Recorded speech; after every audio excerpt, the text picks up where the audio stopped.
Morning. It's morning, right? It's morning. It's still morning. Well, this is something I'm really excited about because, as many of you know, Hugh Jackman was involved with Global Citizen since day zero and was truly one of the first people to ever embrace the mission of building an unstoppable movement, even before there was anyone involved. In fact, some of the first events happened in Hugh's living room before Global Citizen existed, and his passion to see the eradication of extreme poverty goes to the heart of who he is. And he's hosted the Global Citizen Festival in New York more than 6 times now, and has supported countless campaigns and initiatives dating back to when we first launched our first ideas called Live Below the Line, and helping us launch Power Our Planet campaign last year that led to breakthrough policy changes. You can see some footage up here of Hugh on stage. He's a truly great advocate. Yeah, that was a moment. Yes. I still have a bad back from that. Oh my goodness. And he's also a great friend. So firstly, Hugh, thank you so much for joining us today. My pleasure. And by the way, when Hugh says day zero, what he means is the day he was born, because he's that young, right? No. I don't know how to react to that. I'm kidding. And so we tried something new this year, which I'm really happy, because we asked people online to submit questions from all around the world, and I thought we'd get a few questions. Our entire page blew up. We got hundreds of questions from all over the world. Everyone sent, all Hugh's fans sending questions from all around the world. And so today, in this panel, I'm going to allow most of the questions to come exactly from people who submitted their questions online, and I want to give them a chance to speak. So my first question today is coming. I'm going to share that with you. I've got it right here with me. It's from Nikki115. Oh, Nikki115. Nikki115. Awesome. Yes. Not 116, 115. Yeah, no, I know her well. Yeah. And Nikki asks you, she says, "Hi, Hugh. Hi, Nikki115. Global Citizen has achieved so much over the past years. Do you have a favorite Global Citizen moment that made you think, I'm proud to be a Global Citizen?"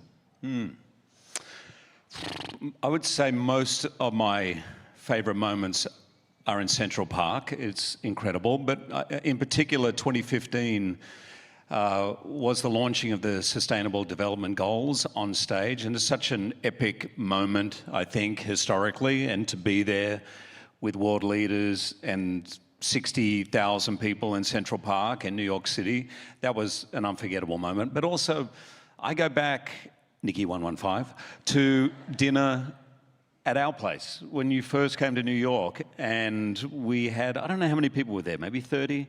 That's right. Around 30 people, and Hugh, a very nervous Hugh, in the afternoon rehearsing. Sorry to out you like that. I was nervous. Yeah, fair enough. You were 13 years old, so it was... But, you know, there were a lot of heavy hitters in the room, and to watch their faces go, oh, this is the future, this is a real movement. That's another great moment. Thanks, brother. Well,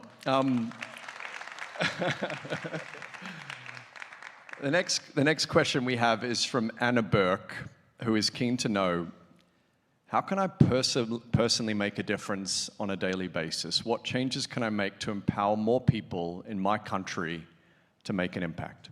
Anna, this is what I love about Global Citizen. Anybody can make an impact. It doesn't matter how old you are, where you are in the world, what country you live in, how much money you have, or even how much time you have. Just get the Global Citizen app, get the GC app, and on there it makes it so easy to take action. I think all of us can get a little daunted of where do I start, what do I do? Some of the actions can take a minute, some take 20 seconds, some might take a few hours, some might mean going for a day somewhere. It doesn't matter. Whatever you connect to, whatever issue you're connected to, it's possible. And I would say just go to the app. So whatever country you're in, but Anna from, is it Ireland? She's from Ireland, yes. Ireland. Oh, I love Ireland. Oh, thanks, Anna. So yeah, Ireland. That's the best way to get started. So, and in fact, the next question is also from Ireland, from Suzanne. Did you really take questions from all over the world? Yeah, that's what I'm wondering Ireland, here. you're I coming in love hot. Ireland and all, but... Okay, so Suzanne O'Connor said, has being a global citizen changed the way you see the world now? Sure. Thanks, Susanna. I've always been passionate about it. I was brought up in a family where not just giving back, but finding a way to leave the planet a better place was part of the ethos. My father worked, and even after he retired, did a lot of volunteer work in developing countries and spent a lot of his career in developing countries. And so, you know, we were brought up in that environment. So I always had a passion for it. I found it particularly in eradicating extreme poverty, but it can be daunting. I think when I met Hugh and when this movement came into being, what it made me realize is there is hope, there is possibility. And in fact, the statistics bear that out. Things are getting a lot better in so many areas. But what I loved about it wasn't just one area, health or, you know, access to finance. It was a total sort of look at it and looking at all the different spokes that need to be handled together. And that's what, for me, Global Citizen made possible, made easy, and this idea that we don't necessarily have to go to 6 million charity fundraisers. We have to create a movement of people that will hold businesses and government leaders accountable. And then that's where I felt the hope, and that's where I feel the future and the vision, I think, of Global Citizen changed my opinion of how I see the world. That's awesome. Thank you for sharing that. Yeah, let's give him a round of applause. You're a good man. Jade Hardiker wanted to know, during your time as a Global Citizen Ambassador, what project have you been part of that touched your heart the most? And are there any future projects that you're excited about working on with Global Citizen? Jay, well, I presume it's from Ireland because you didn't say anything, but... this one's not from Ireland. But you know, I'll give you a really great example, actually, that really touched my heart. Because this time last year, we had a similar conference. And we announced the Power Our Planet program. And here we are 12 months later. That particular program is actually in operation now. And so billions of dollars for countries. It's maybe 42 countries are eligible for this, for debt or pausing debt repayments, has been instigated. And this was mentioned, brought forward 12 months ago.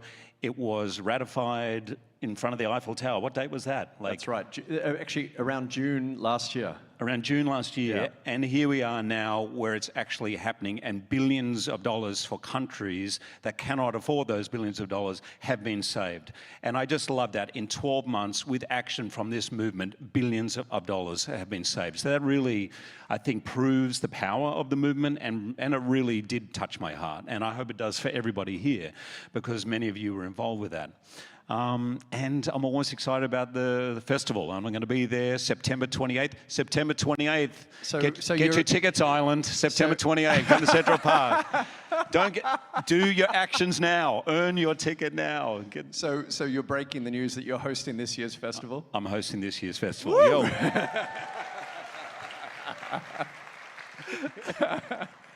Well, I can tell you it's going to be an amazing lineup that you're hosting. But I'm standing on top of Stephen Colbert's shoulders this year. Role reversal. There's a certain age where it's anyway, no, I'm not going to go there. We'll ask Stephen.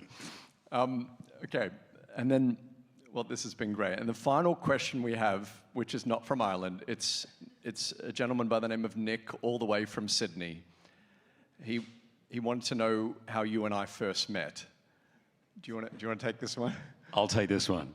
It's an embarrassing story for me because And for me. It's embarrassing for you too, but so thanks for bringing it up, Nick. I like to think of myself as a fairly down-to-earth kind of guy, but this story doesn't bear that out at all, because we were at a conference that was hosted by our Prime Minister. It was 2008, I think, the conference, and it was called 2020. What will Australia look like in 2020? So 1,000 people from all parts of Australia were brought together, and on the first night there was a cocktail party. 1,000 people, right? Parliament House, we're down there. And right by the bar was a guy wearing black pants and a white shirt, standing right next to the bar. And I was talking, I kind of did one of those like that, and he goes like that. And I said, like, I'd love a drink kind of thing. And he waved back, and I was like, yeah, Hugh, as in this Hugh, don't be that guy. So I walked over. And as I walked over, he shook my hand. I was like, oh, wow, we're all this is great. Yeah, everybody. He said, Hugh, oh, my name's Hugh too. And I'm like, a bit of small talk, but I'd really just love a drink. And of course, I found out he had been Young Australian of the Year and was like best friends with our Prime Minister. And why were you at the bar, just doing shots at the bar? I have no idea. So I then chatted with Hugh. I ignored everybody else for about 2 hours, and that for me was the highlight, because I was like, oh, forget what Australia looks like 2020. Here's someone who's going to change the world by 2020, which he has. So yeah, that's the ending of the story. You going red? It's hilarious. Was I ruder than it? Was I rude? No, yeah, it was. No, I've never seen you speechless before. That was, no. Sorry. The way you just said it then, it was exactly right. So I have one final question for you myself, because when I was getting started, you provided enormous encouragement for me in my journey. And frankly, I never forget those that are there with you in the early stages, because I think the early stages, I always use the analogy, it's like eating glass. It's, as an entrepreneur, a social entrepreneur trying to get something off the ground, it's terribly hard. And I know that there are so many people here today and so many people who are watching online who have their own dreams to change the world, right? And they have this passion, but they sometimes need that encouragement.